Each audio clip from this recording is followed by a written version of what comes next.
neck of the woods, sports is tradition. Sports is passion. Sports is family. Sports is fun. Welcome to our house. This is Southeast Sports Plus Live with Simone and Gerhard Mathangani. Yeah. I got to go back to the basics and be more accurate and get my playmakers the ball, get them in space. So come Monday, that's the plan. Get back to it. I think just seeing completions and getting your guys involved and then building off of that, building off the defense to get in rhythm. We're going to have a good week of practice and be intent in everything we do and stack good days of practices and go play hard on Saturday night. So it's gonna be a tough week of practice, but we got to get back going, and it starts with me. The spotlight has never shined brighter on that young man, and we thought the preseason spotlight was a strong one. But right now, 3 weeks into the season, Arch Manning is all the talk in the SEC. Welcome in Southeast Sports Plus, Simone, Gerhard Mathangani, Patrick Walsh, joining you on this Tuesday. Gerhard, week 3 of the season, we've seen 2 coaches get fired. If guys are not performing, they're certainly being discussed. They're the headline of everything, which is why, of course, Arch Manning is leading the show. Yeah, and I think this should be a lesson and a cautionary tale for everybody. And I'm going to get on a soapbox for 10 seconds. Please do. Let's just stop doing the preseason hype thing, because the reason why we're looking at Arch Manning the way that we are is because he was number 1 in the Heisman odds.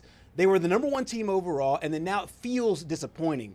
Or this could be just a quarterback going through the growing pains. And now I know that the losses have not looked good, and when we've talked to Roger Wallace and Noah about this, the fact that, yes, Texas has not looked as strong as we all thought that they should, but who's to say that he just needed 12 quarters to get right, or 16 quarters to get right? Yep. And so to me, it's just like, hey, this should be a learning lesson for all. However, but I think he's handling it the right way. I agree with you on that. The back end. You were out yesterday, and I talked to Roger Wallace at length about this specific topic, and I said, is it possible that he just needs the light to shine even greater in SEC play? Is it possible that he's a gamer, that he is the type of guy that he's playing to his competition? Now, what he offered back was, well, there's accuracy concerns. I go back to Steve Sarkisian doesn't make mistakes, not often. Right. And dang sure not a quarterback. Yep. The guy knows what he's doing. He's done it for a long time. He likes this. And he's also not one that's going to get strong-armed by the Manning name if he doesn't feel like that's the guy. We saw that last year. Is it possible that Arch Manning is exactly what he is, which is a third-year quarterback in a system, but a guy who doesn't have enough experience to be able to go and do this at a high level yet? Right. I think that is a very, very good possibility. So the overreaction, of course, is underway everywhere. There's no question that UTEP, the Miners, we learned that was the mascot for UTEP. That's true, is not exactly the Florida Gators, not exactly the Aggies, but listen, I think that when you come in with the preseason hype, when you come in with the Paul Feinbaums saying that he's the best thing since Tim Tebow, then this is the reactions you get. Let's do a mental experiment here. Sure. Let's flip the results. Let's say he struggles against UTEP to begin the season. The second game is still the second game. Then he goes to Ohio State and plays well in the second half. Yeah. We're talking about a quarterback that's ascending. Same results. We're just talking about a quarterback in a different way. So let's just, like you said, let's see how this whole thing plays out. Let's see how it plays out. Meanwhile, there is a lot to get to over the next 2 hours, and we are going to lean on Next Star Nation for that. But let's take a look at what we have for our topics coming up. The Volunteers. Man, hot till you're not. But quite frankly, they can't even walk away from this one super upset because, wow, what a battle that was. Of course, you're disappointed if you're Josh Heupel and company. We discussed that a little bit yesterday, but we will discuss that even more in depth with our girl Sam Rothman joining us here in a little while from Knoxville. Then Tulane, one of the hottest teams, if not one of the best teams in the group of 5, who is going to go up against Ole Miss. A bit of a rivalry there, so looking forward to that game and that conversation with our friends in New Orleans. And what is going on with Arkansas? Are they going to be a team to beat? Pretender, contender? We'll have that discussion as well. And the SEC Players of the Week. We'll have all of that. We also spoke to Kane Womack, of course, the defensive coordinator down here in Mobile, his old stomping grounds the other day. So a very stacked couple hours, Gerhard, to get to as we roll on, and SEC play, the really nitty-gritty of it all, is right here on the doorstep. And I think scheduling is really important with all these teams because Alabama has a very early bye week right before going to one of the big Georgia games. Georgia rolling off that momentum off that game against Tennessee, as you just talked about. A very physical football game, a high-scoring football game. How do Kirby Smart and company, regroup for that one going into the Alabama week? And then, like you said, LSU, we've seen some struggles for them for a little bit. Also seen them play well. We've seen some struggles and some get-back spots everybody else as well. Arkansas, looked better than they did last year, but still not enough. I think as we get to the SEC part of the schedule, to me it's so much fun because every team is a little different, and most teams, I would say, I say the top 8 teams, if you're power ranking the SEC, the top 8 teams are not that far away from one another as far as just their overall potentials. A part of it is where will the ball roll, and that we saw that in Knoxville with Georgia and Tennessee. The ball rolled in Kirby's way. He's a veteran coach. He did some things down the stretch, ball control. We talked about that in the second half. We'll get to that later and why he's just a different mind. He's a more seasoned coach, but Josh Heupel is not too far off in what he's been able to do with that turnaround. And so there's no question that the parity in all of college athletics, but certainly in the SEC, top to bottom, anybody could beat anybody any given Saturday. Yeah. You say the saying you want to say, but there's no question. It gives us a lot of talking points. So we're going to take a very quick break, guys, and in about 2.5 minutes, we're going to bring on one of our very, very good friends of the program, Mrs. Sam Rothman, to discuss all things Tennessee Volunteers after that loss, that heartbreaker in Rocky Top, and how the team is going to recover moving forward into Week 4. We'll be right back.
Welcome back in on this Tuesday afternoon, Southeast Sports Plus. A lot to discuss as we roll right along, almost a month already into the college football season. It really flies by.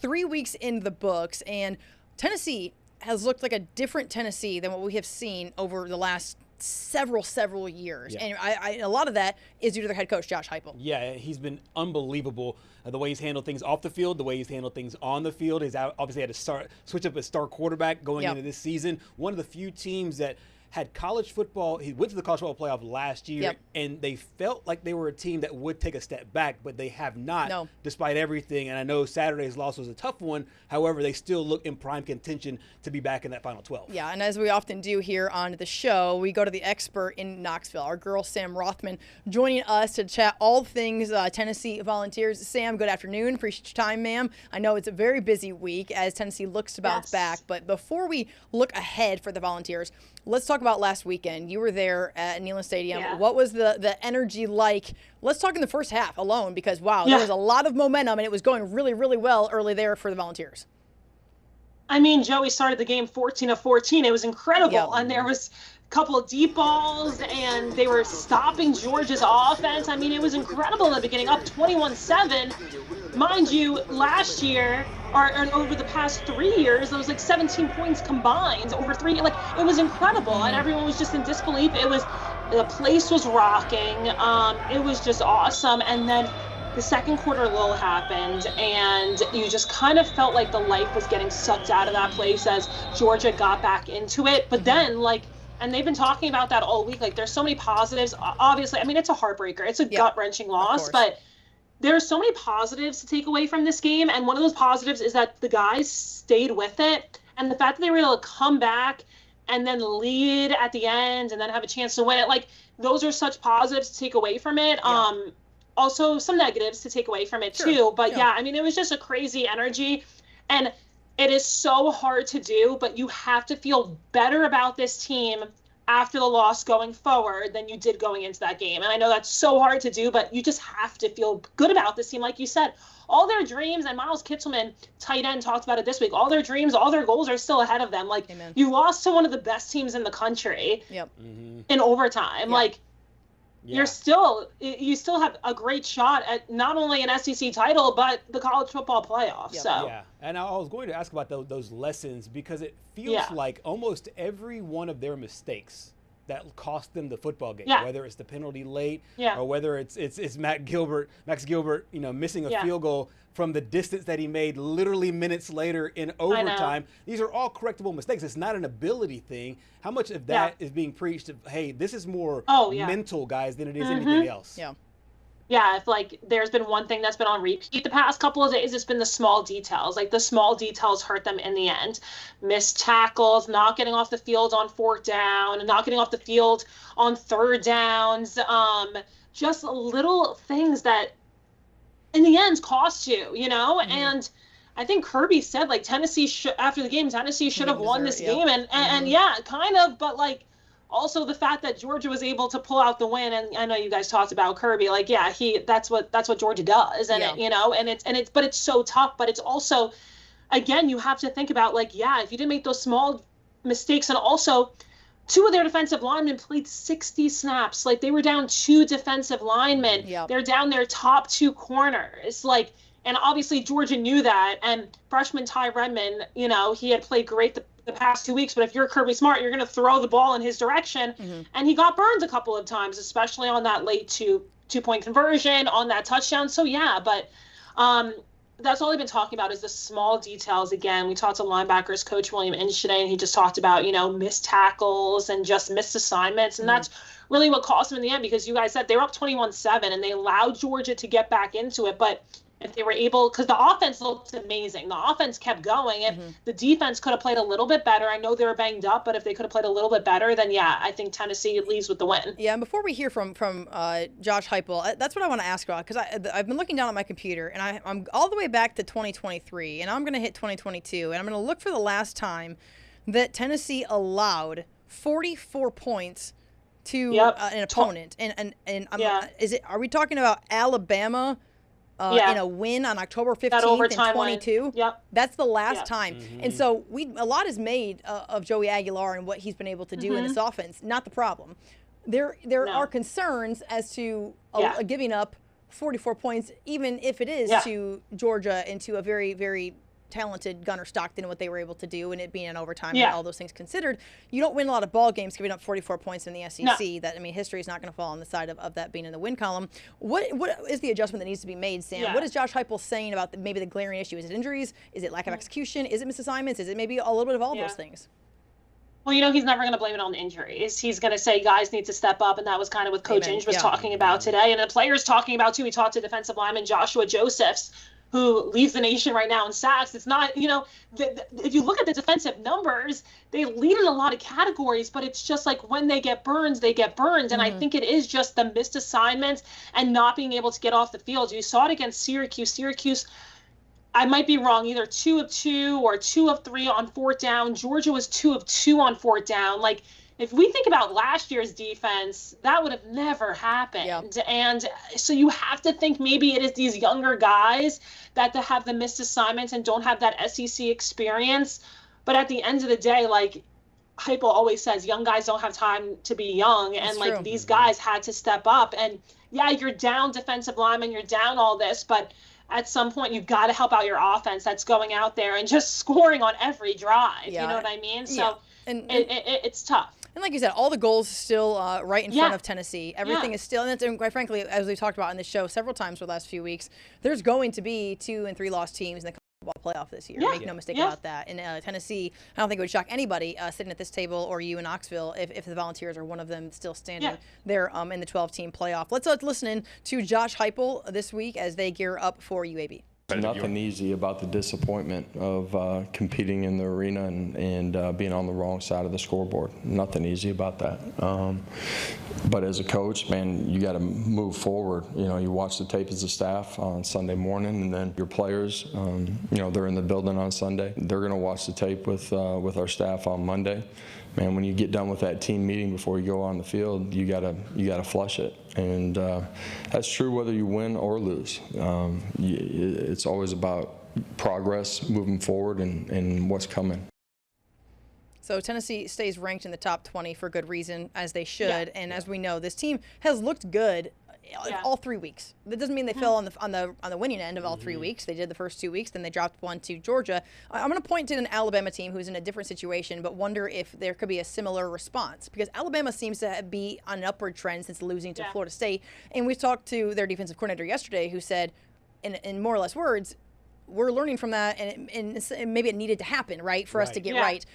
This is not one of those situations necessarily for the Volunteers, but those guys walked off that field with utter disappointment, knowing that this game was within reach, knowing they could have walked away winning. Kirby Smart even knows that. There's got to be encouragement there, and maybe, Sam, it lights a fire as they move forward to a UAB and then jump back into SEC play. Yeah, and a lot has been made about Tennessee having Georgia as its first SEC opener game, but I think it's going to help them in the end, because you played against like the best of the best, and you were right there with them. And those faces that you're seeing on your screen right now, like they never want to feel like that again. Like even talking to players yesterday, today, their heads are still hanging low. Like you can just tell how much it hurt. Like, they've moved on in practice and all that, but like it's so hard to move on mentally from that, knowing that you were right there. Like you were that close to ending the streak, and I don't think that's going to stick with them all season. And I really think that maybe in the end, like you said, it could help them going forward, where maybe if they're in a tight game like this, they come out on the winning side of it because they had experience, being on the losing side of it. Yeah, and one of the things we talked about this a couple of weeks ago, when a team gets embarrassed, a lot of times what you see it in the response the following week for UAB, because I think that Tennessee can put up 70 if they want to on Saturday. What, from an execution standpoint, do you feel like you'll have to see with this football team to take that next step? I'll give you an example. For Alabama, after they lost to Florida State, there was a lot of things that they thought they did poorly. Then they executed the next week against ULM. You can't really gauge it because the opponent's not really top tier. In the same situation here, this is not a top tier opponent, but you have to see from an execution standpoint to say, okay, the team learned the lessons from the Georgia game as they move forward.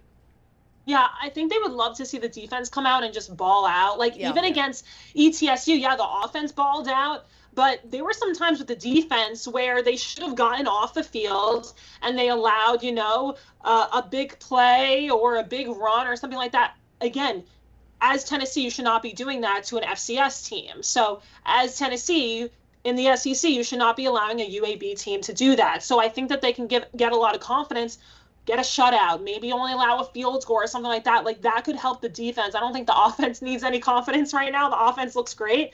Also, the running backs, which we talked a lot about, they were held to just 125 yards combined, no rushing touchdowns. So I think for the running backs, too, it'll be a big game for them. I'm sure there'll be holes for them and all of that against UAB. So, again, just a game to build confidence. And even for the offense and the passing yards, just keep that going. Keep the deep ball going. Keep taking those shots downfield again, just to keep building that confidence. But I think the biggest thing is for that defense to have a big bounce back game. Yeah, and if you look at just the standings right now as far as offensive output, Tennessee is leading the SEC in passing yards. They put up a boatload of points. This is a team that's going to be competitive. It's a team that there's not going to be a whole lot of drop off. I mean, in fact, they also lead the league in points at 52 points per game.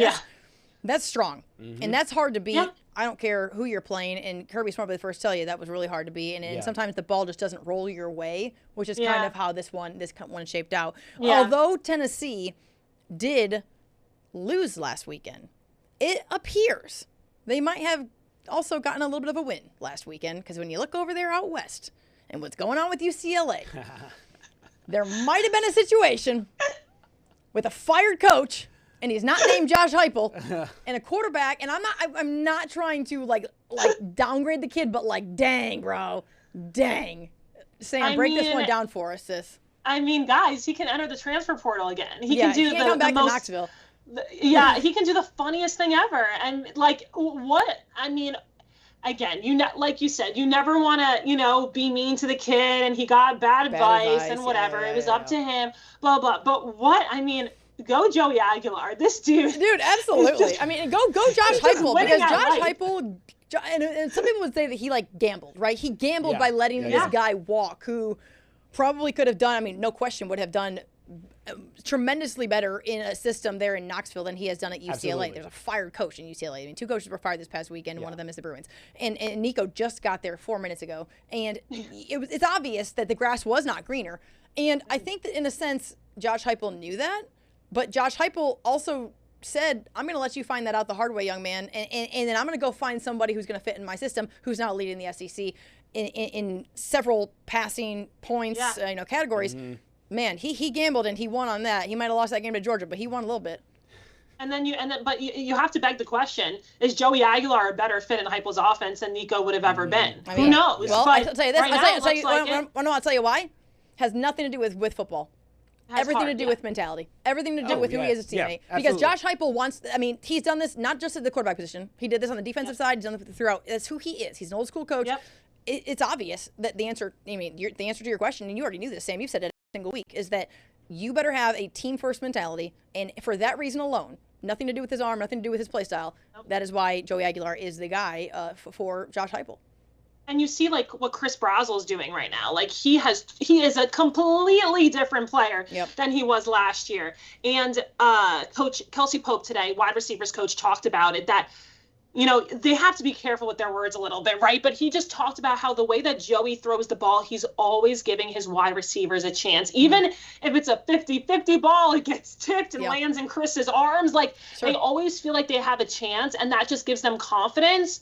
And you just see, and they want to play for him. They want to make the play for him. So it's just been really cool to see how not only Joey's been playing well, but the players around him are playing even better just with him at the helm. It's been really special to watch. Yeah. You said Kelsey Pope, and it made me think, I wonder if it's the same Kelsey Pope that I'm thinking of. Do you remember, Simone, you probably covered this guy in high school. Okay. He went to Sylacauga, and then is he from Sanford, Sam? I had to Google it because it's got to be the same guy. Yes. Okay. Yeah.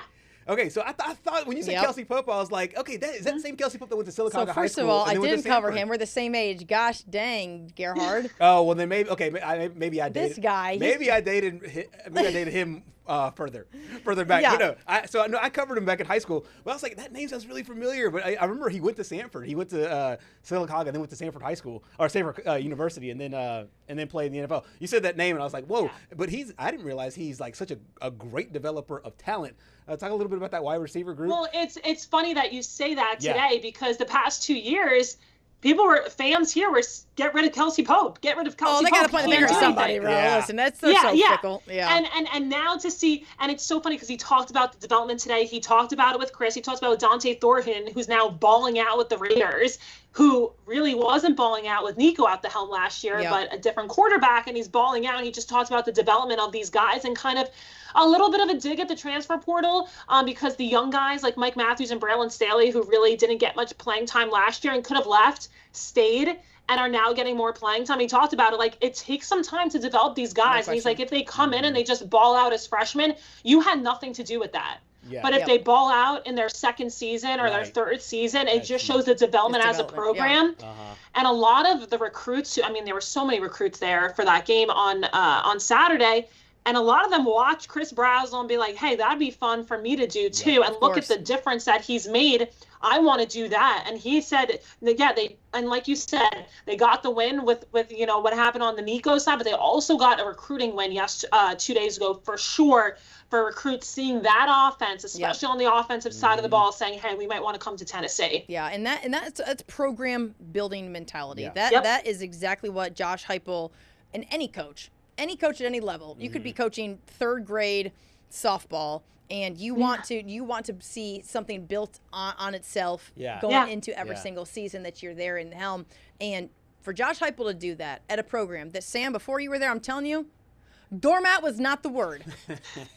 Doormat was not the word. It was like, it was the next closest thing to bye week for a lot of these for a while, for years. I mean, of course there was elite talent in years back in the day, but then it just dropped off. And so to do what Josh Heupel's done and to change a little bit, not entirely. This thing is to change a little bit, but not really what he stays true to, which is for people to be loyal to the program and have success and be able to do it at a high level in the way that he has. Man, that really says a lot about what this program's like. And honestly, I will say this, Sam, I was not there in Knoxville, but I kept saying every time they showed the overhead shot and you could see the white and orange, Oh, it's awesome. Man, that's really, really cool. Because you know what it used to be?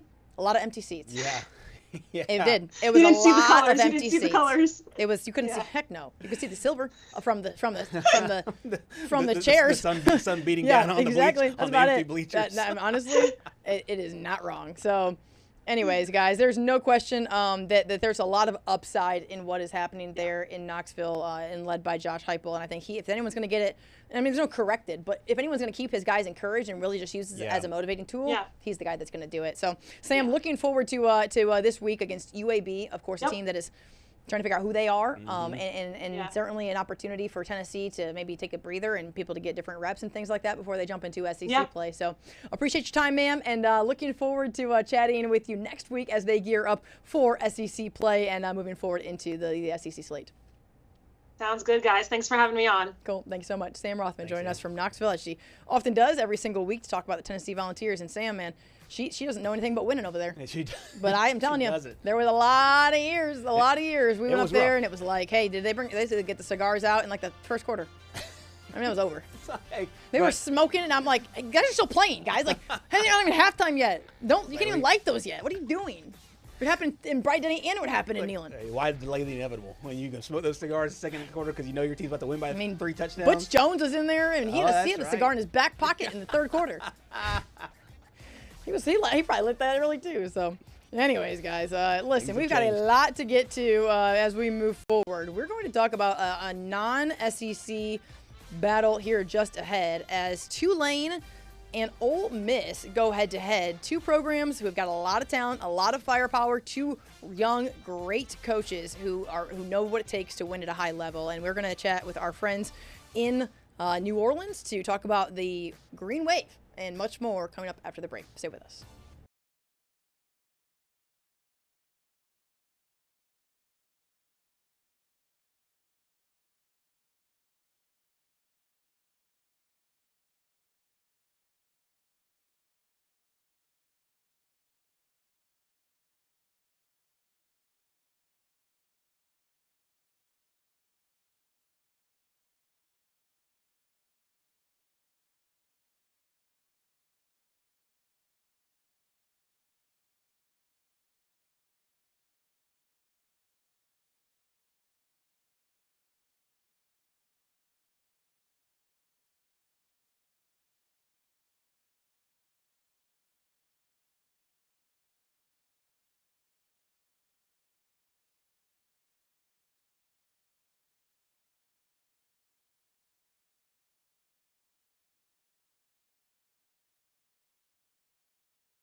Southeast Sports Plus rolls on our first hour as we are gearing up for week 4 of the college football season. Several SEC teams will be in conference play. However, Ole Miss will not be one of them. They will be up against Tulane, one of the premier group of 5 programs, group of 6, however many groups there are nowadays.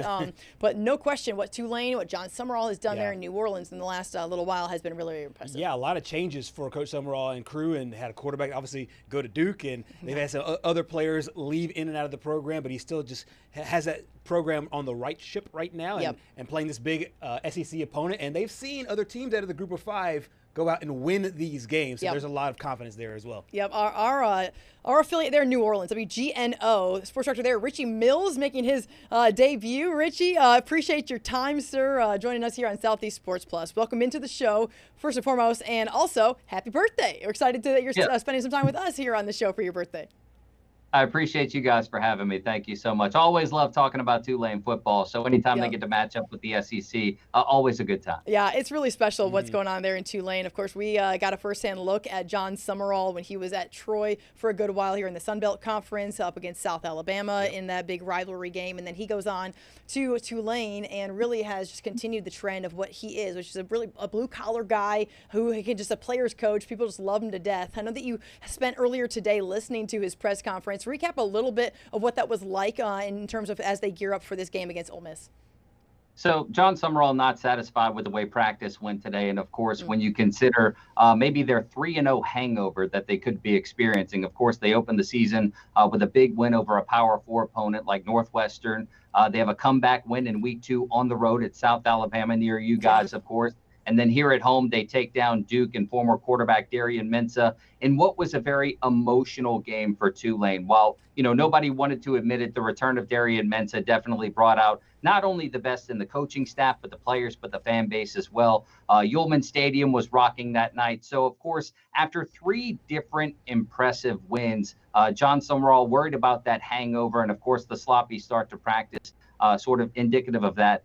So he basically told them, you guys need to get it together because we have Ole Miss on our schedule this week. So that was kind of the first point that he hammered home to media today. And he's absolutely right. I mean, when you look at their initial non-conference schedule, there are no cupcakes. While the traditional group of 5 school might open with an FCS opponent of some sort, they scheduled the best possible schedule they could. And, of course, that includes a trip up to Oxford this week for a matchup with Ole Miss. But you of course, look at it. You think 3-1 might be the ideal spot for them in non-conference to really stay in college football playoff consideration. And here we are. Now, of course, the emotions and the hangover of that 3-0 start, certainly what he touched on. But, of course, then he acknowledged really quickly just how talented this Ole Miss team is going to be for him this year. So, it was kind of ironic in a sense when you look at these 2 teams that played a couple of years ago. Tulane without their starting quarterback, Michael Pratt.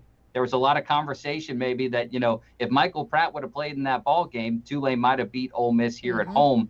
Now you see there were some injury concerns around starting quarterback Austin Simmons for Ole Miss. So it's kind of like, well, maybe they're having to endure what Tulane had to a couple years ago. But, of course, their backup quarterback, Trinidad Chambliss, just came in and just really lit up Arkansas. And that's something that John Summerall also highlighted today is that Ole Miss's quarterback situation is a lot similar to what Tulane has right now. John Summerall says he has 2 starting quarterbacks on his roster, Jake Retzloff, Brendan Sullivan, a transfer from Iowa. He says Ole Miss has the same problem, if you even consider that a problem. So I think he's just aware of the monster that they face this week and the talent that they're up against. And really for Tulane, it's just going to be the motivation of coming off a 3-0, impressive run, but just having, that same intensity and that same hunger to maybe pull off a 4-0 start here. What are some of the program markers that you've seen from Coach Summerall? Because I felt like what he's doing right now kind of mirrors what he did at Troy, and it really worked as far as being able to get his guys to believe. And what are some of those markers that you've seen, some cornerstones of his program that he's set up there and maybe set them up for success going into this week against the SEC? Well, definitely the open competition standpoint of things. I mean, he really has a 2-man race right now at starting quarterback. While you might see Jake Retzloff, what he's done, I think they've done a really good job of not only creating competition, but really creating and manufacturing that that bulletin board material, which really, when you're facing an Ole Miss and you're a Group of 5 school, you don't have to do much of that. Of course, 60 new faces on this roster. A lot of these players were playing against Ole Miss at their recent stop. So for them, it's just another statement opportunity for them. And I think that's something he certainly has been able to amplify each and every day. And I know last year when the college football playoff discussion sort of surrounded this team, that's not something that he wanted it to, but those are realistic goals for this program, and these constant wins over Power 4 opponents are a big reason why. So while he does a good job of harnessing and playing to whatever their weekly motivations might be, it's a competition like atmosphere, a competition like culture. He keeps that hunger and that drive instilled in them each and every. I mean, it makes me want to go suit up and put a helmet on each and every week. That's how he is. Yeah. Every time you hear from. That'd be a bad idea. I'm 32 now. I can't be doing that on record. We would go. The people on this show would consider you young, and I can tell you, we would not be able. Gerhard would probably go suit up and play right now too. I got maybe a series. He gets jazzed up, and there's no question. But John Summerall, if he can be convincing for anybody, it is not only his own players, but the media, everybody around him. He is a guy that certainly knows how to lead and also get execution out of the people around him as well. Let's all listen to Coach after that big win from last week. Awesome win for our guys. You know, a lot of build up to the game in a lot of different ways. Good effort by us. Not our best football still. We still have a lot of improvement left. I thought we really played sloppy kind of in the middle 8 of the game. The last 4 minutes before the half and the first 4 minutes of the second half I thought weren't real clean. Didn't like that we had another fumble tonight. That's frustrating. But the way we started the game, I really appreciate. I thought our guys came out focused much better than last week and dialed in. It's good to be 3-0. We'll celebrate the hell out of this tonight. I can promise you that. But then tomorrow morning we'll wake up and go back to work because it gets really easy. We have Ole Miss next week. So, it's like, I don't know. David Harris is in the room. He didn't make the schedule. I think it's Troy Dannon did. So I might send him a care package. You know, John Summerall would have it no other way. He says that, and you have to say that, of course. But this is a guy who absolutely loves competition. If he could schedule this himself, he would. Because I think not only because he is a competitor, but he also has a great belief in his program and in the guys that he brings in to execute at a high level and to be able to win games like this. Over on the other side, however, Ole Miss also undefeated on the year, a big win over Arkansas after they kind of went back and forth there with the Hogs. Richie, when you look at the Group of 5 guys on Twitter and what they're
could say Florida was overlooking that opponent and looking for their top 10 trifecta, which included LSU. But I mean, what has South Florida shown you that doesn't tell you already they're probably a college football playoff team? While I agree with the top 5 in that regard, I just would have South Florida at number 1 right now. But that's why I hate polls up to this point in the season. It's just so early to tell. And the beauty of 1, 2, and 3 right there, you have Tulane, Memphis, South Florida. The American's going to work itself out. Yeah. And I am a firm believer that somebody did say this week that they believe that the college football playoff Group of 5 representative is going to come from the American. I firmly believe that just because what the conference has shown as a whole, not just Tulane's success or South Florida's success, but Memphis is going to take down a couple of teams. I know Army had a big loss to Tarleton State early on, but I think the top part of the American right now could be as talented as it's ever been and could compete with anyone in the country. And of course, we know the Group of 5 guys are, there's no official capacity to that. But what I do think that speaks to, Richie, I think you make a great point about South Florida, but what I think that it speaks to is quality wins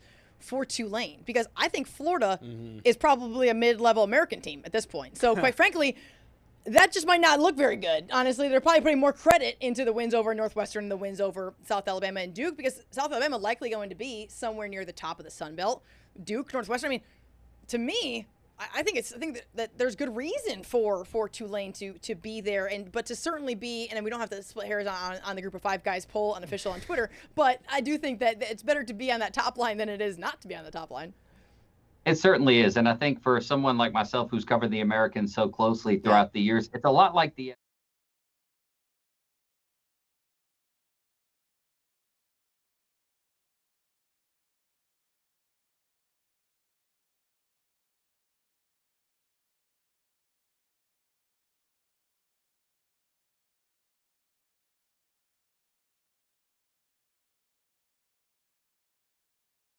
and the American is a brutal conference to play, and Navy is at the back of the top 5 in there. So it is certainly exciting to see how it's going to shake out in that regard. But I am a firm believer as of right now that if the college football playoff started today, that 12 seed would go to someone in the American. Yep. Anytime the American or any team from the Group of Five plays at the SEC, the very first thing I look at is the opening line from Vegas. And mainly just because it shows you what they think the gap is. And I think if you were to take a big poll over the course of the last maybe 2 decades, that number has shrank a lot. Yep. And here especially, you're seeing less than 3 touchdowns.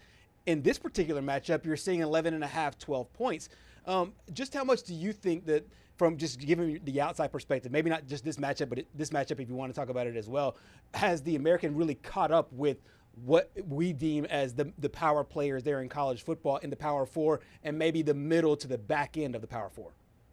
I think the transfer portal has certainly allowed a lot of these schools to catch up. I mean, when you take into account, like I mentioned earlier, Tulane has 60 new faces on this roster. Their quarterback led BYU to 11 wins and a bowl win over Colorado last year. They were a top 25 team. Zabari Mobley, who just ran the football, might be one of 3 new transfer portal additions to that running back room, which is headlined by Maurice Turner, who is a Louisville transfer. So the tight end room completely reconstructed using the portal, and then the defense. I mean, you can't speak to enough what the defense has been able to do, but I think the transfer portal has allowed them to catch up to these Power Four conferences and allows us to have conversations like this, which are super exciting. The 12-point line, I think it is perfect for an opening line because there's so many unknowns surrounding this game, but I think we have a pretty good idea of what to expect. Yeah, good stuff. Richie Mills, the sports director there at WGNO in New Orleans. Also, your birthday. Happy birthday. We really appreciate you taking the time to make your debut on the show, and hope that you come back on. Who knows? If they go there to Oxford and get a big dub over Ole Miss, I promise you, we're gonna call Rick, and I'm gonna say, Rick, we gotta have Richie back. We gotta have our guy back on the show. He's a good luck charm. Who knows? Maybe this could be the start of a big run for Tulane. But appreciate your time, sir, and looking forward to everything there with the Green Wave and John Summerall. Thank you for having me. Appreciate it. All right. Good stuff. And happy birthday to Richie. Looking forward to having him on the show. We're going to take a quick break, and we'll be right back, guys.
Back here on Southeast Sports Plus, been a very quick hour, as it often is. Appreciate Sam Rothman, Richie Mills joining the show to talk all things SEC going into week 4. Gerhard, we have a stacked show ahead, including our conversation with Kane Womack. Yeah, Kane Womack, of course, very, very little downtime in the regular season, but got a chance to go back to his old stomping grounds in the bye week. Yes, we had him down here in Mobile. We'll have that conversation, talk about the top 25 poll, and then Courtney Mims from Little Rock, Arkansas, going to join us to talk about the Hogs and everything that's going on with Sam Pitt.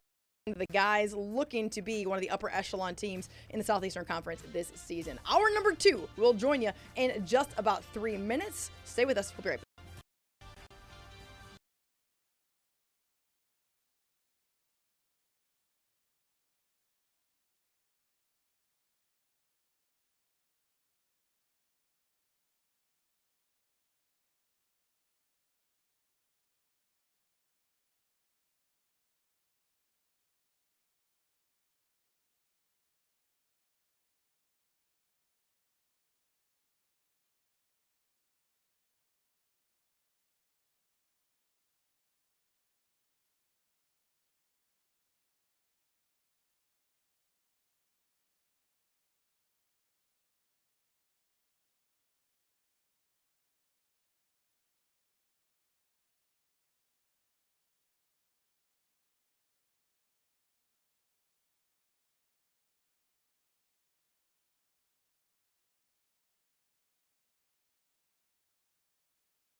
Outbound transmission? Affirmative. Crew ready? Check. Signal lock? Check. Downstream stations online? Linked and locked. Let's light this candle. Flame on. In 3, 2, roll show open. In our neck of the woods, sports is tradition. Sports is passion. Sports is family. Sports is fun. Welcome to our house. This is Southeast Sports Plus Live with Simone and Gerhard Mathangani. Coach, a couple of home wins heading into the bye week here before Georgia. How important is it to build that momentum heading into Georgia? Momentum is a piece of any good football team, but also responding to adversity is a piece of a good football team, and that's something that we've got to be able to show that we can do a better job of, particularly on the road. And I can't think of a better place than Athens, Georgia, to be able to go show that. So our players are looking forward to the challenge. Coach Smart and his staff do a tremendous job. They just had a tremendous road win where they had to grit through some toughness and adversity, and found a way to come up with a win. And ultimately, we're going to look up at the end of the season, and the teams that find a way to grit kind of through and execute when things get hard and things are not always going to go easy, ultimately is going to be the tell of the best teams in the SEC and around the country. And so I think we have the makings to do that as a football team, but I think we're all looking forward to another opportunity to go on the road and show it better than we did in the first week. Alabama defensive coordinator Kane Womack back in the 251 in a different capacity than how he spent several years down here in Mobile, of course, as the head football coach at South Alabama. But for the last 2 seasons, the defensive coordinator there at Alabama, and he'll be the first to tell you, not everything has been hunky-dory every single week for the Tide. Right now, things trending upwards, so Coach has a bit of a smile on his face, but it's not like it's been all glitz and glamour every single week in Tuscaloosa. It hasn't. I mean, they gave up 200-something plus yards on the ground in their season opener. Let a guy that talked a lot of noise at the beginning of the season kind of get to them in that first game, so they got checked. They got checked as far as just their overall toughness. And Coach talked about playing through adversity. And what I kind of love about defensive coaches, especially defensive coordinators, is that when you get punched in the mouth, you can tell. You can just it's right there on film. So you can just show the guys, and you can show them that embarrassment, and then you kind of light a fire. And as you mentioned, the last 8 quarters, that defense has played really, really well. So as you mentioned, as he came back to those little stomping grounds, he felt a little bit better than maybe he would have 14 days ago. I want you to take the comment that you just had and put it like in a mental note or in your back pocket, because in just a minute or two, we're going to run my interview with him, which I know you haven't listened to yet.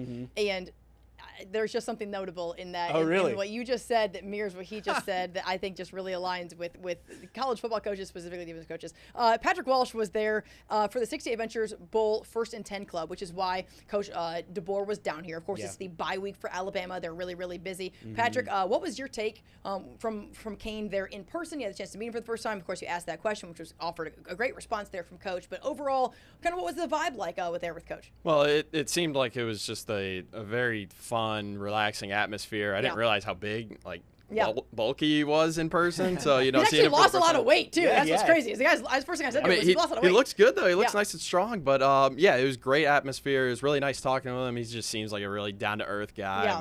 But, sometimes you lose that with coaches when, they go – I don't want to say they go to the big leagues. Sure. But, sometimes they can I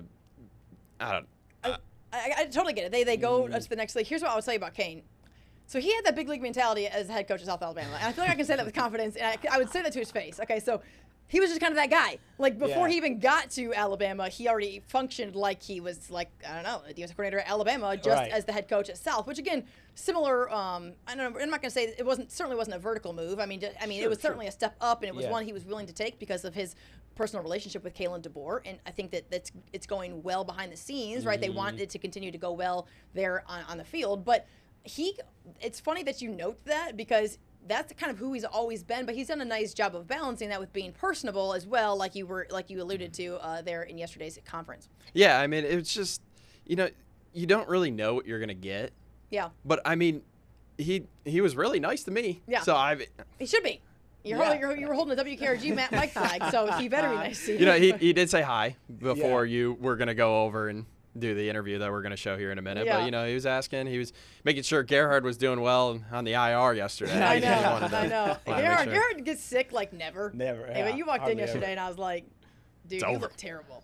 I just and then I felt his head like I'm his mother, and I was like, let me feel you. Oh, you have a fever. Go home. It was one because I didn't want to get sick, and then 2 because for you. So it was like I knew that I was going to lose you as a coworker that day, but I was like, get out. Yeah, and I knew you guys were going to hold it down, and you guys did very well. But it was also one of those things where I never get sick. Knock on wood. That's nothing on me. That's just the you're tough. God. But the thing is, I hate being sick. So then I hate myself in that, and you just want to bounce back out of it so quickly. One thing I wanted to mention about Kane Womack is the fact that I love when coaches go back to the place where they help build programs. And so we talked about this with Nick Saban before, where it's just so easy to retire and go to the beach and just kind of forget about old communities. Sure. But it just feels like Mobile, he's had a lot of coaching styles, but Mobile has had a special place in his heart. I'm and rolling it's not my just eyes. words. Just say less. I'm rolling my eyes because I feel like now you had to listen to my interview. And we're going to listen to it now. No. But I see these 2 comments, either A, we're the same person, which we already know, or B, you watched my interview. But we're going to watch it right now. Here's a part of my conversation with Kane Womack from yesterday. Here here at Moe's Barbecue downtown Mobile with a familiar face, at least to the 251, that's for sure. Kane Womack, defensive coordinator over at Alabama, former South Alabama head coach. Coach, first of all, you're fresh off of a plane down here from Tuscaloosa to Mobile. I'm sure it was quicker than the 4-hour drive it would typically be. Yeah, it's a fast little ride. You feel like you're up and down, but it is nice. I always enjoy whenever I, come down here that way and you get to see the water and, I miss Mobile. I enjoy the heck out of this place. A lot of it still feels like home, but we've enjoyed our time in Tuscaloosa as well. But nice to be down here for a minute. Everything's on a way bigger scale, of course, in the SEC. Your rights are going really, really well. The wrongs, you get blamed everywhere, and it's just there's a lot of just hyper focus on everything that Alabama does. What's the transition been like? Well, I think as you go into year two, you start to understand your program better. You understand your players, your coaches. You work really hard to build relationships, and then those relationships, go through adversity. And that's certainly what we went through the first game of the season. And particularly, I didn't think we handled the adversity very well, but it's allowed for us to have some really honest conversations with each other, players and coaches. And I think our guys have handled it the right way. That's something that we have to show as a football team, how we can respond, particularly on the road. And we've got a really great opportunity to do that in Athens in 2 weeks. And so an opportunity, I think we're all, guys are working really hard and preparing themselves. And ultimately, it's going to come down to who can execute to more consistency in the SEC. And those are going to be probably the two teams standing at the end. From a play calling and a preparation standpoint for you, how are things different when you were the head coach at South Alabama to being the defensive coordinator at Alabama? And do you like it more? Is it just different? What's that transition? Yeah. I enjoyed being a head coach. I love being a defensive coordinator. There's parts of the job that I enjoy about both things. There's hard things about the job. One of the things that I enjoy as a defensive coordinator is really getting to hone in on the specific scheme, how our personnel matches up to their personnel, how we utilize our players to put them in the best chance to be successful. And to do that week in and week out, particularly in the SEC, is really enjoyable. I like doing that. I like calling plays on game day. I like putting a plan together and seeing our guys go execute that plan. And when we don't, I like finding ways to get those things fixed. And ultimately, I told our players this: good teams get better, and nobody's going to stay the same. And if they do, they're going to, things are going to get harder as the season goes on. And so everybody's got problems, everybody's got warts, but if we can continue to better ourselves, we'll put ourselves in a position to be successful. Coach, appreciate your time. Thank you. Yep. Thank you, sir. Good to see you. Best of luck. Yeah.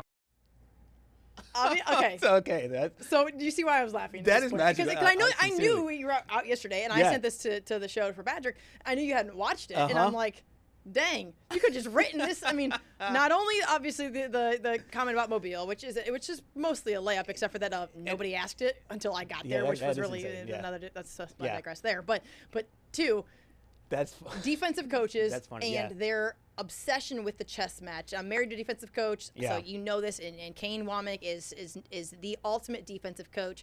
It is a chess match, and it's how do you correct mistakes. And man, when you said that, I literally just laughed out loud because I'm like, gosh, yeah, this is amazing. And I just think over the course of time and just covering the sport for as long as I have, and it's decades now, but like you just get a sense of like, I don't mean this poorly, offensive coaches, don't take this the wrong way, but offensive coaches can kind of get married to the scoreboard, and and your ego's kind of tied to like what you could do. For defensive coaches, I think it's way more about scheme and getting your guys in the right spot because it's so reactive.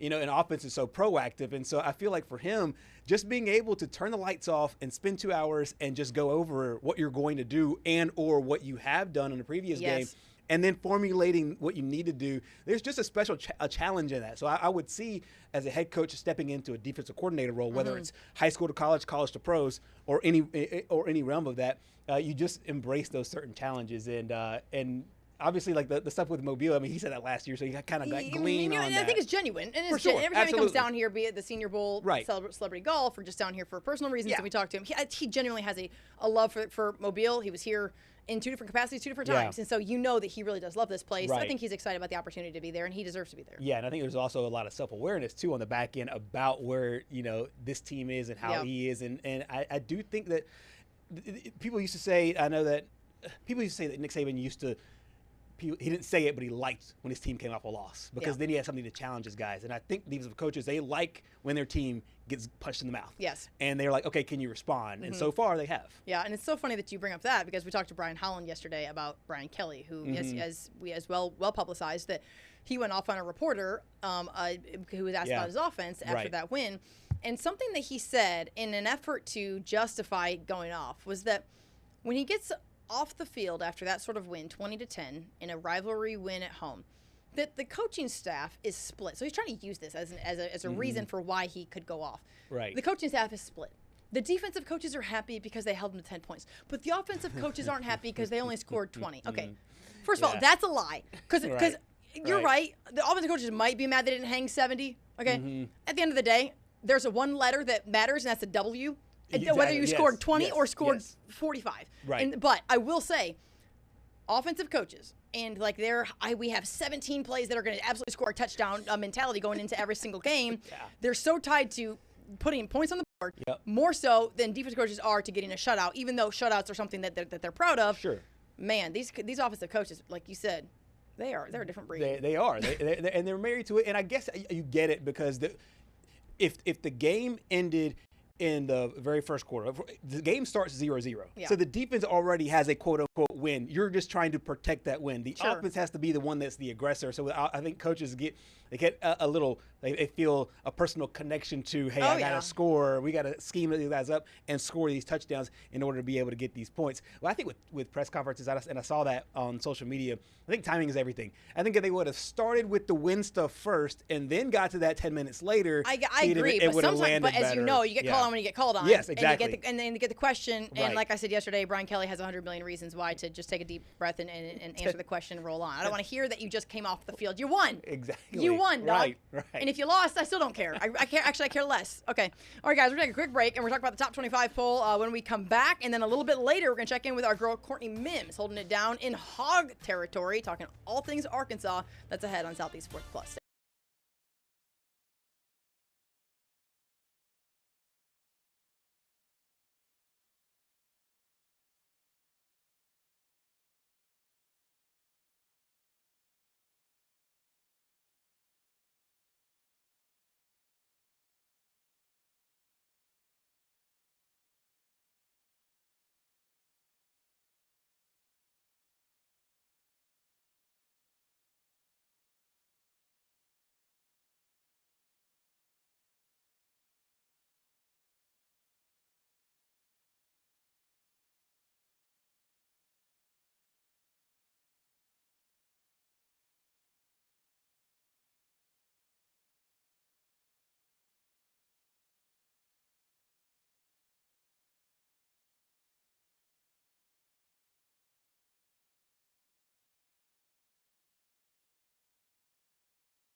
Week 4 of the college football season is here as several teams dive into SEC play, the nitty-gritty of the conference slate right around the corner. And, of course, that's going to naturally impact the AP poll, what that looks like week in and week out. We had the top 25 matchups, even non-conference ones.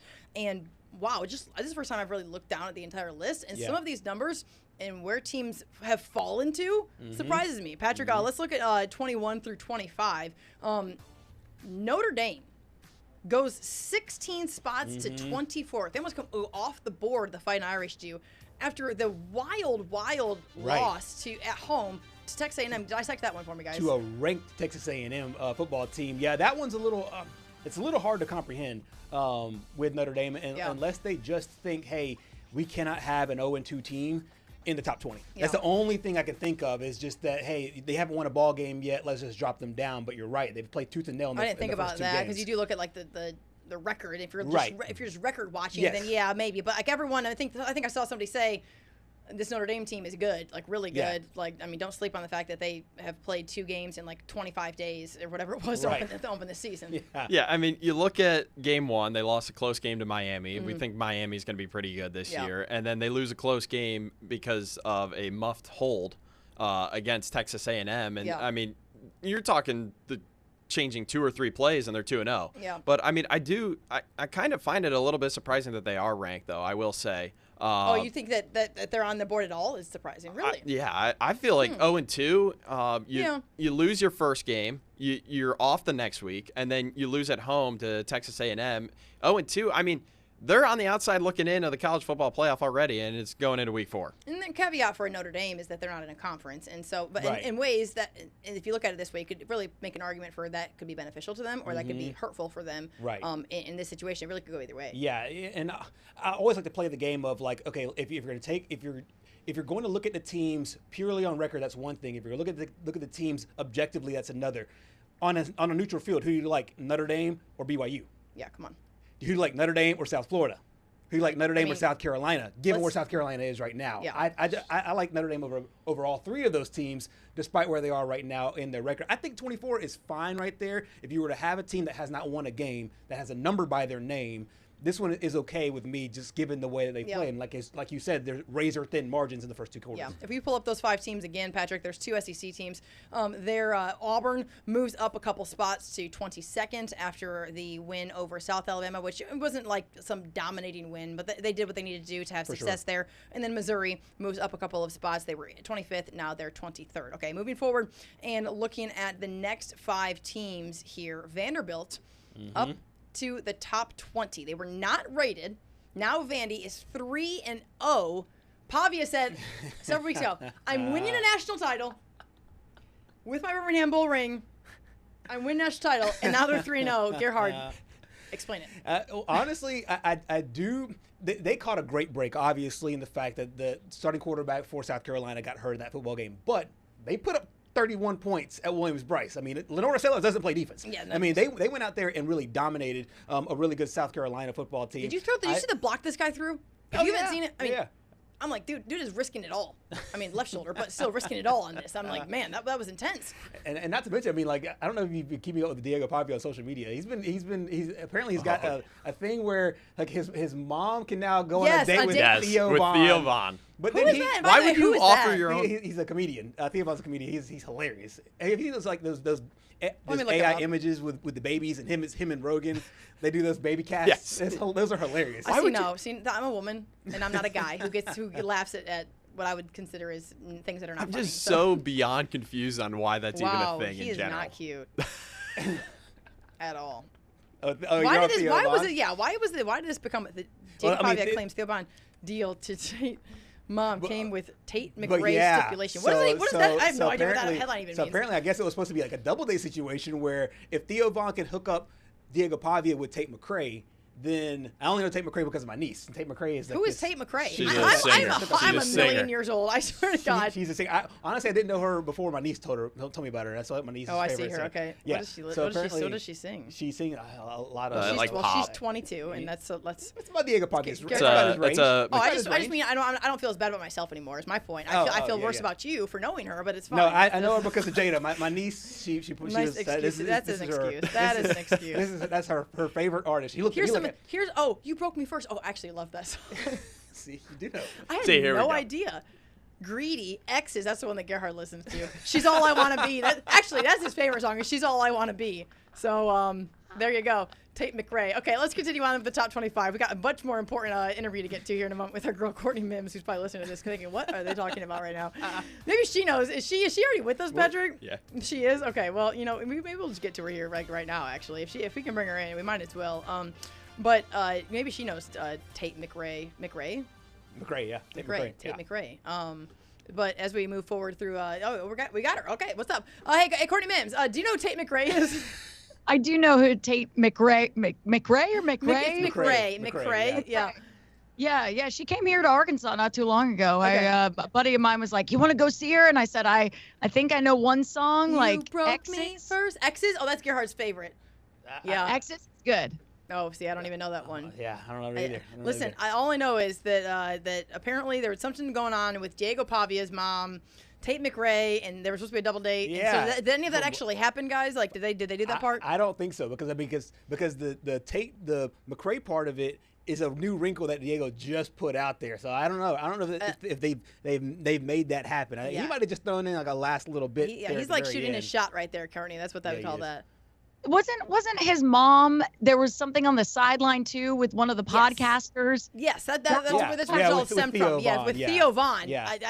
I don't know. Apparently, I'm behind. I have no idea what's going on. Theo Vaughn is hilarious. It depends on your style of humor, but he is funny. He does a lot of stuff with Joe Rogan, and he is funny. But apparently, they struck a deal because with Diego Pavia's mom, so they go on a date. So it's gonna be Mrs. Pavia. It's gonna be Theo Vaughn and Diego Pavia and Tate McRae. To be a fly on the wall there. To be a fly on the wall there. But I think they're all based out of Nashville. Interesting. Yes.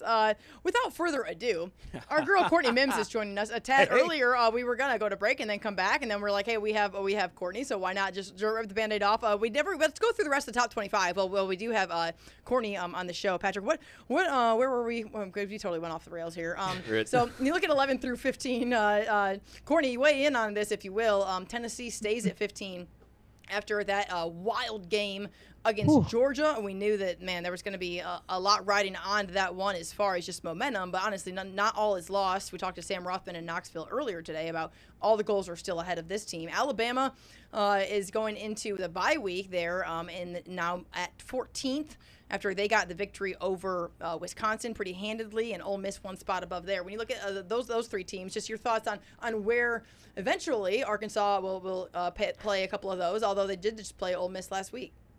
Yeah, they did. And honestly, that game just absolutely crazy. And it's kind of weird that I know the AP poll's under scrutiny right now, but I understand why people are reserved about it and everything, because you look at you didn't mention there, Iowa State jumped, I believe, 2 spots from last week.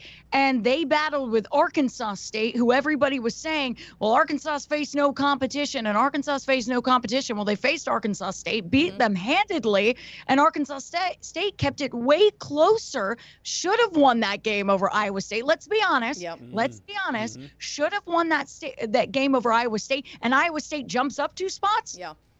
I just don't understand that. That's a good point. So. Yeah, that's a good point. Yeah, and it's been under scrutiny for a lot of different reasons. There's that one pollster that said that she. We'll discuss that later. All right, so I do want to ask about the way that team, the way they fought against Ole Miss there in that matchup, and I thought there was a good chance, in my opinion, that they would be able to get that big win there over the Rebs. Yeah, me too. And everybody as well in the state of Arkansas said, you know what?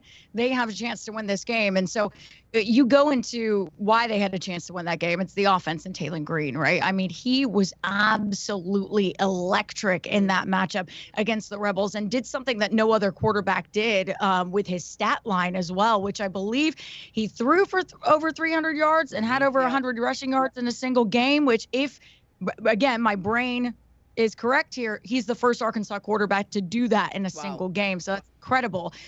So he was great. The offense was obviously incredible behind him as well. But here's the thing.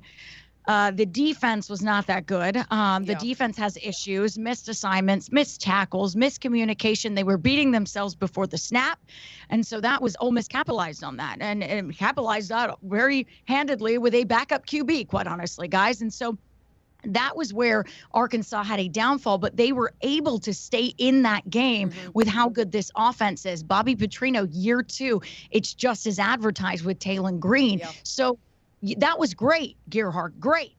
Here's where Arkansas fans go, same old story, same old story. So I was getting ready to do a radio hit. And I kind of was putting together my stats for that radio hit. And I went, man, this time last year, I would get on the radio and I go, why did Arkansas lose this game? Well, turnovers. They just couldn't win the turnover battle. And it was just bad. And they went through that entire game, no turnovers. And I said, oh my gosh, there's no turnovers. This is great. And then that was when I should have never said anything at all because I jinxed them. The one turnover they had was the costly turnover at the end of the game, which gave the Rebels the ball game. And so now you go into a post-game press conference and Sam Pittman, he's 7-18 in one-score games. Oh, wow. Wow, that's a stat. Folks. 7-18. So he's been in this situation quite a few times with the Razorbacks. Yeah, that'll suck the soul out of the fan base, no question about that. And I mean, in ways, Courtney, and there are no moral victories, especially in the SEC. But it seems as though right now, if you are in college football in any capacity, but certainly in this league, and you have a quarterback. You have a system offensively that's going well. You can put points on the board consistently. You're in a better shape than if you don't have that, obviously. However, it just seems as though that could be the difference truly for what teams are really able to make a late run. What teams are able to be standing late in the season is to be able to have that offense. And defense right now, I mean, just look no further than what happened in Knoxville, 44-41. Yeah. I mean, you needed to score more. I mean, it's like a basketball game. And so if Arkansas right now, it seems like it's trending in the right direction. This is a guy in Sam Pittman who was on the chopping block there for a minute. And do you feel as though there is at least there's a belief, there's a hope? Did this game change any of that going into week 4 in non-conference play? I don't think so, honestly, guys, because it's worse when you go into another game and it's the same old story, right? I just said that stat of 7-18 in one-score games. And that's where people are frustrated with Sam Pittman. Yeah. That's where the Razorback fans go, it is the same old story. Man, no moral victories, but hey, we were close. Yeah. We were close. Like, we have heard that story so many times. So and it's year 6 under Pittman. So it's like, we should be hearing this in year 6. And especially with the talent that these guys have, I think there's just this lethargic energy amongst the fan base right now where it's like, we could be winning 9 to 10 ball games with this team. But is it the coaching staff that's the issue? Because you listen to Hunter Yurachek, who's making the rounds. I'm sure we're going to talk about it because his comments are just all over social media right now. But you go to Hunter Yurachek, and yesterday he's in Little Rock talking about that game, and he goes, I've talked with the coach. I've talked with Sam Pittman. It's the coaching staff that's an issue here on defense, and he's got to get that fixed. And I kind of went, whoa. I've never heard an AD say that you've got to get your coaches in order. It's not the talent. It's not the guys that we have. It's the coaches. And I can see where he feels that way with it was like, guys, Sam Pittman was talking about using the sideline as your friend on defense, right? Using the sideline, getting guys out of bounds, forcing them out of bounds so that way the play doesn't continue. There are veterans on that team like Larry Worth who missed a tackle, wasn't able to use the sideline as friend, and one of Ole Miss's players got 40 more yards on the play. One misplay, and then that's what breaks it loose. That's the SEC for you too. But that is the SEC for you. But as well, it's like, why are veteran players making these mistakes? Yeah. And that's where I think people are going to the coaching. That's where I think people are upset with not only Sam Pittman, but also you talk about a coach on the hot seat right now, their defensive coordinator, Travis Williams. Very much on the hot seat right now. With the way the defense has performed poorly against Alabama A&M, they got it together, but Alabama A&M able to score way too easily on their very first drive of the game. So easily. So everyone freaked out. That was the first game of the season. Arkansas State also able to have their way with certain miscues on defense. And so this is where people are like, okay, you have a chance to show us what you got. and you didn't. Yeah. So, Complementary football is certainly the name of the game when it comes to being successful in all three phases. But offense, defense, you gotta be maybe not balanced necessarily in the way college football is, but if you don't come down the stretch with important stops, then you're gonna have an issue. Courtney, we're gonna take a quick break, and when we come back, we're going to continue with you since we kind of brought you on in a kind of unorthodox way here, but by way of the top 25 poll and some singer who's 22 that Gerhard really likes. And so we're gonna do an official reintroduction of bringing you onto the show in about 2.5 minutes. Also hear from Hunter Yurchek, talk about the Hogs, and also some big news for you as well. So we're going to have all of that here in just a couple of minutes. Guys, Southeast Sports Plus will return. Stay with us.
Welcome back in Southeast Sports Plus, entering the last half hour of the show on this Tuesday. We're picked back up with our girl Courtney Mims joining us from Little Rock. So first, before we jump back into talking about Arkansas and the Hogs, Sam Pittman and Hunter Yurchek and all the drama over there, I'd like to give our girls some kudos here. Now the sports director in Little Rock, so doing big things there in Arkansas. Of course, the biggest market.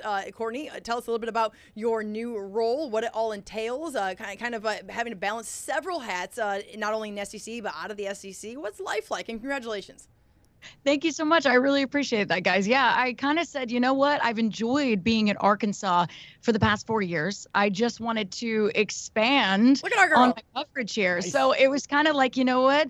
There was an opportunity to come over to Little Rock, the state capital, and cover sports here. And here over in Little Rock, it's just there's so much more than just the Razorbacks, right? In Fayetteville, it's really highly, you have the Hogs. That's all they got. And that's it, right? And so over that's all here, they have. That's all they have. And so now you come over to Little Rock and you're getting to cover Arkansas State. Like I got to go to Jonesboro and interview Butch Jones the same day he was on your show. I know, that was ironic. I love that because awesome. I texted you and you're like, hey, I was she sent a picture of his office. She's like, I was here today. And I'm like, this like match made in heaven for that. I just loved that so much. It was. And so we get to cover Arkansas State. We get to cover some of the other amazing football teams here. You know, we've got UCA, we've got UAPB, we've got Harding, who it consistently is good in D2 and winning national titles there. So there's a lot of amazing things, not to mention the high school sports and how good they are at high school basketball here and all the different recruits that are being looked at by schools across the country. So I'm very excited to get started here. And it's been so much fun the first couple of weeks here. So yeah. And then in your first week or first couple of weeks, a huge announcement comes out. Yep. And take a look at this, guys. Our girl Courtney Mims gets her first ever Emmy nomination. This is amazing. Courtney, I wanted to make sure that we know exactly what this entails. Tell us about this story. I know we have a preview of it we'll talk about and show in a minute, but tell us a little bit about what the Path of Champions is.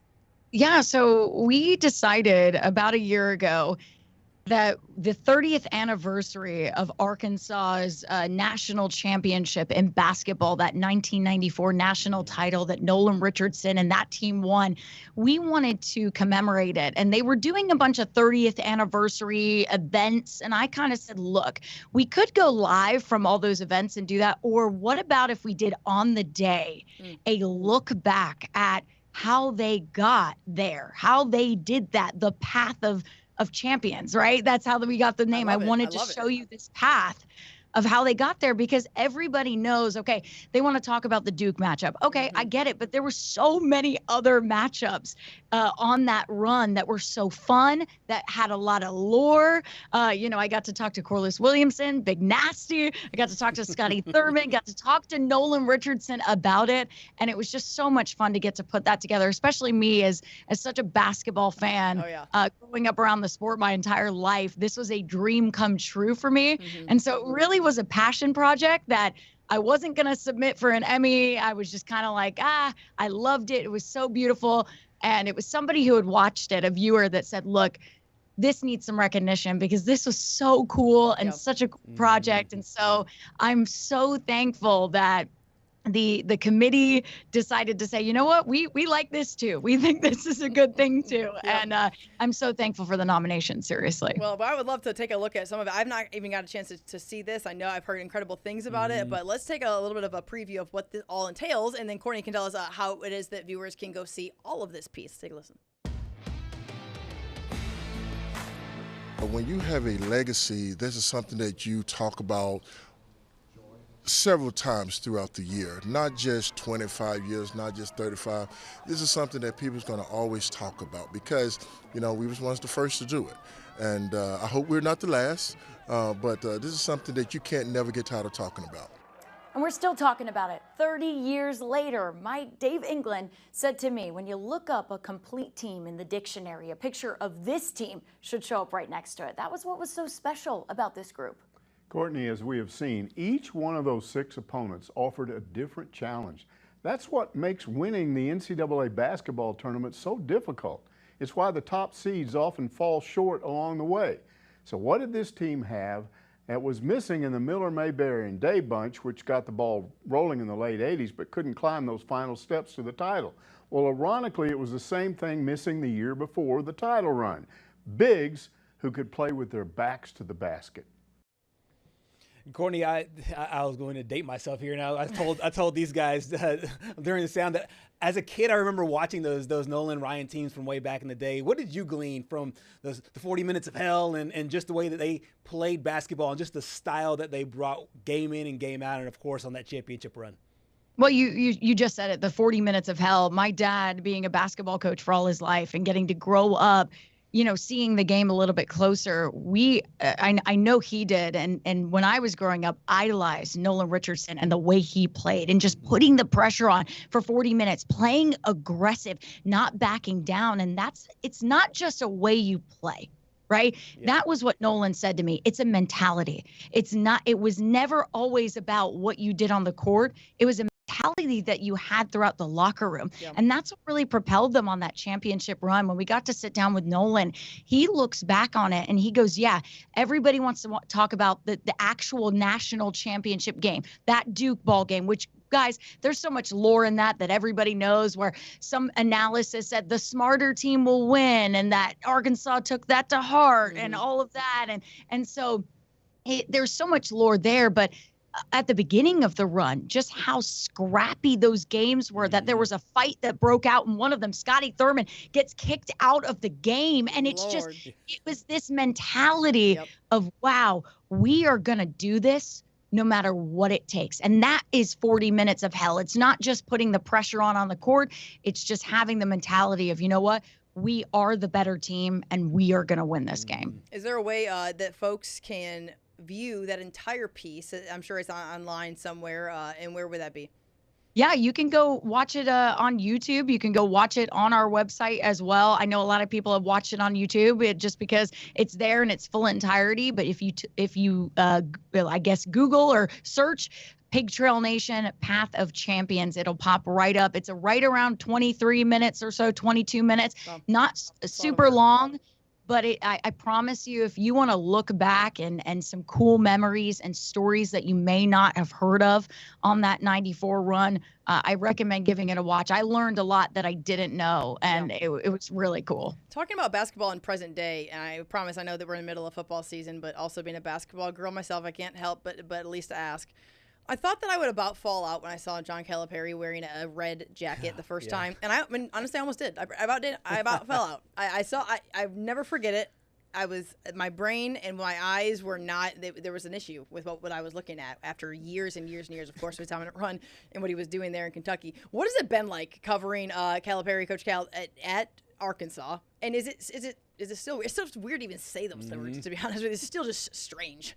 Simone, you bring up a great thing about seeing him in red, because there was a whole scandal like last year, not really a scandal, but like it was like Jacket Gate for Calipari. It was like Jacket Watch, because one time, I'm telling you, he was wearing red. He was wearing all these red suits. And one time, I think he just cycled through to a blue suit just because he had that was one. Like the next thing in the closet, yeah.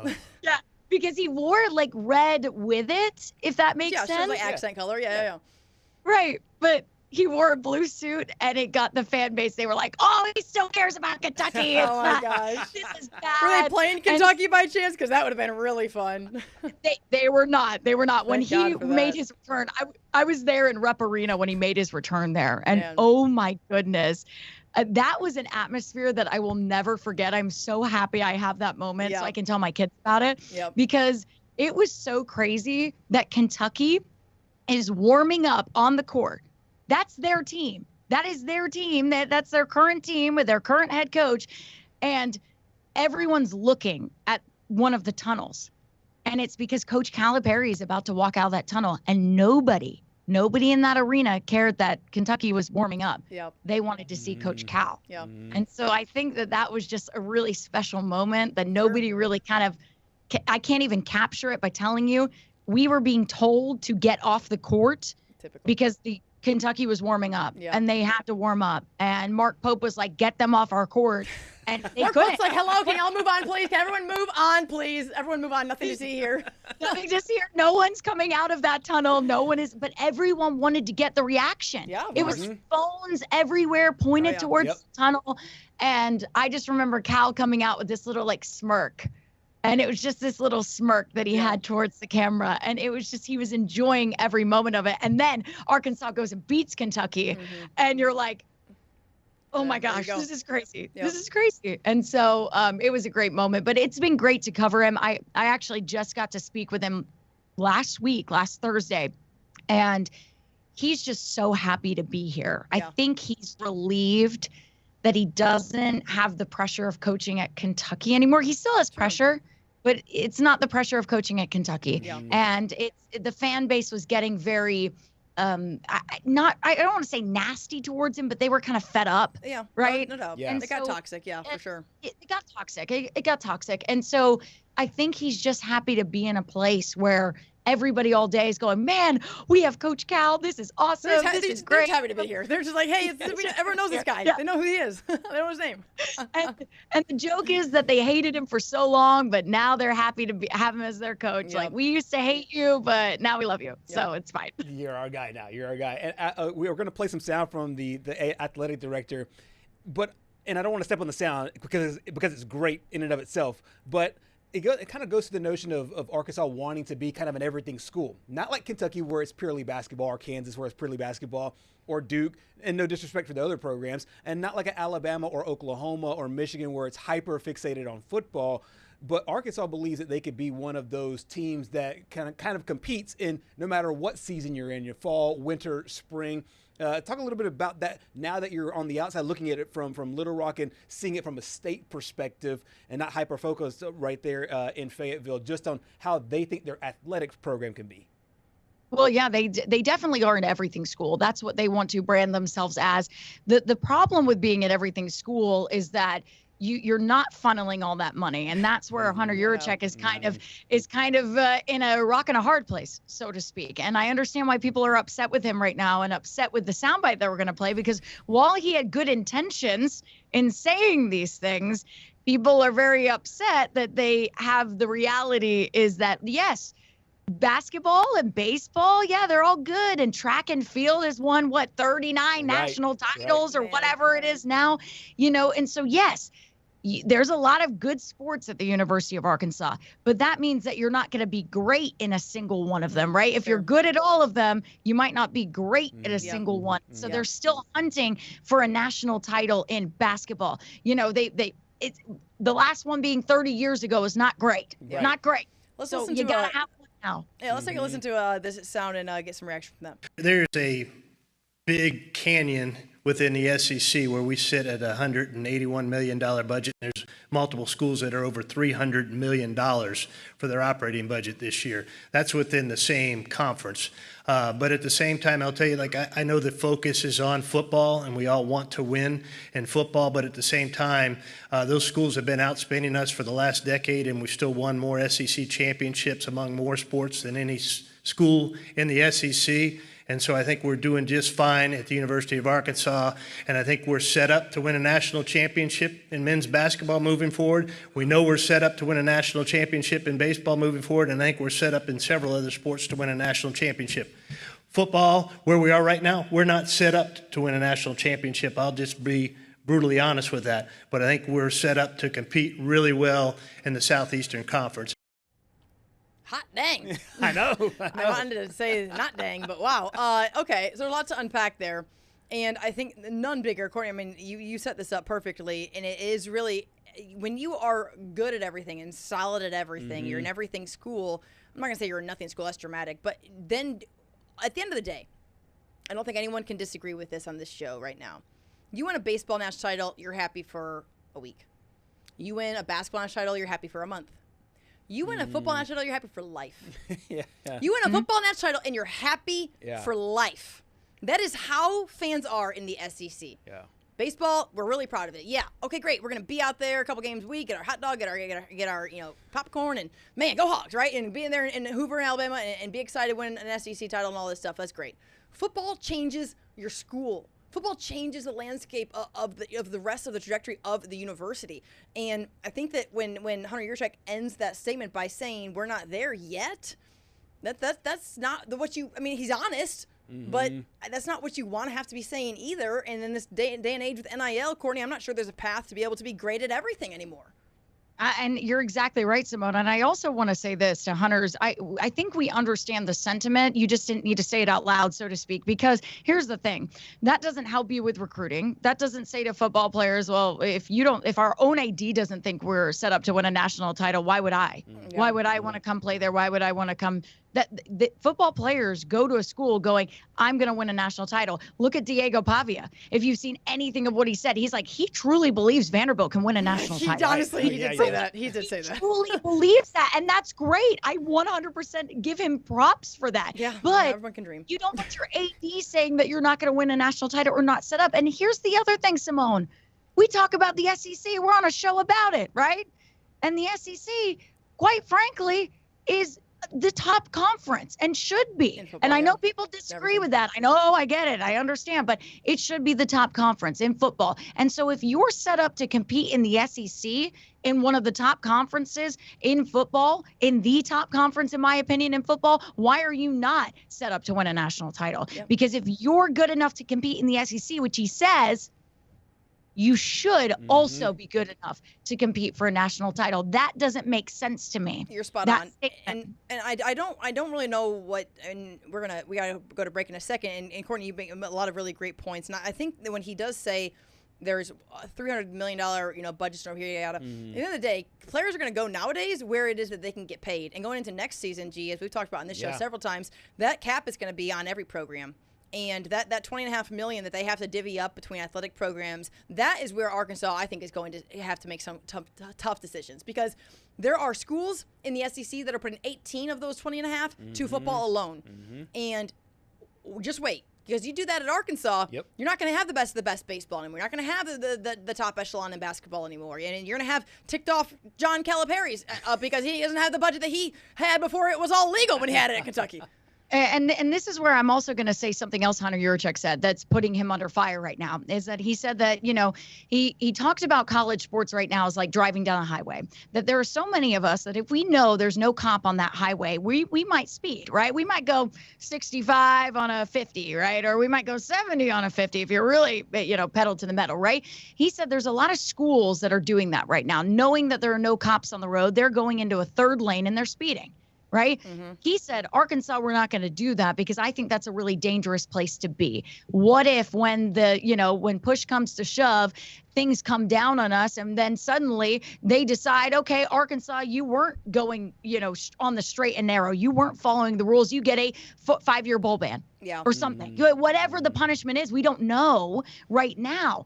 But that's what he's saying, is that some people are operating right now. They're going outside that 20.5 billion or 20.5 million. They're saying he's talking about over 300 million in revenue. That's a Texas, right? Texas pulling in 333 million by what I was told. That's their revenue, which they're not spending 333 million to keep all of their athletics afloat. There is revenue being generated there. Rather than Arkansas, where they're making 181 million, they're spending 181 million. There's no extra revenue to share with these athletes. So I think it's really going to be interesting to see what happens moving forward, because you have certain teams or certain programs that are operating in this third lane that Hunter Yurachek is saying. And what Razorback fans are upset about is, hey, Hunter, if other teams and other programs are operating in the third lane, we should be too. Scared money don't make money. Exactly. There you go. And that's all I'm saying. Scared money don't make money, Mr. Yurachek, and you got Walmart. That's all I got to say about that. And Tyson. Or whatever it is that y'all got out there. But you ain't take your violin.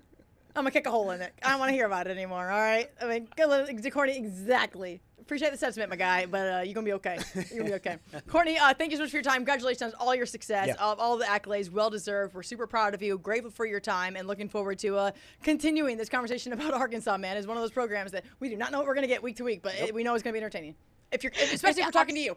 It absolutely is. And we'll make it entertaining for the people out there watching the show. Thank you guys for having me on. As always, really appreciate the time and the kindness of you guys as well. I always enjoy coming on the show. You're sweet. Appreciate it so much. Courtney Mims. Scared money don't make money.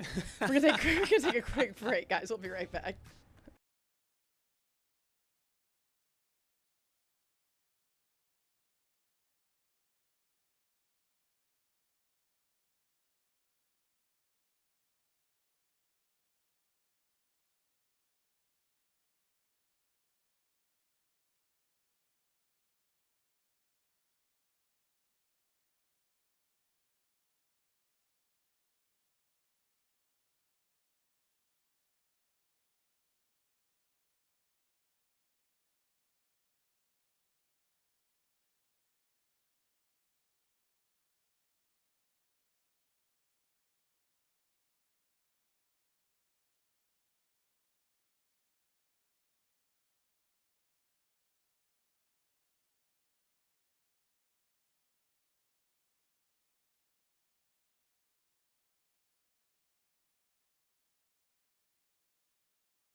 real quick debut, guys, of Inside the Group Chat. Is that what we're calling this? What are we calling this, Patrick? Yeah, we'll call this Inside the Group Chat. Let's go here.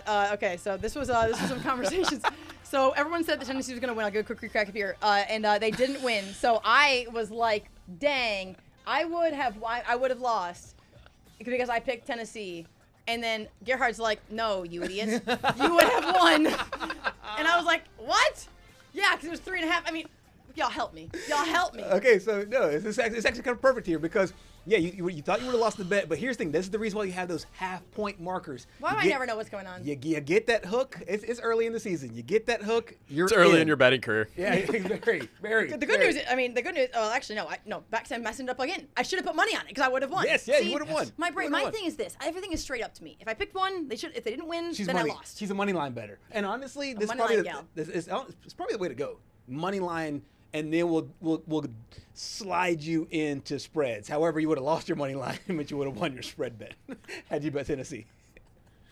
I just want to be accurate. I just want to be right. And in betting, that could take. We might get there week 15 of next season. Guys, we'll see you tomorrow 2 to 4. Bye.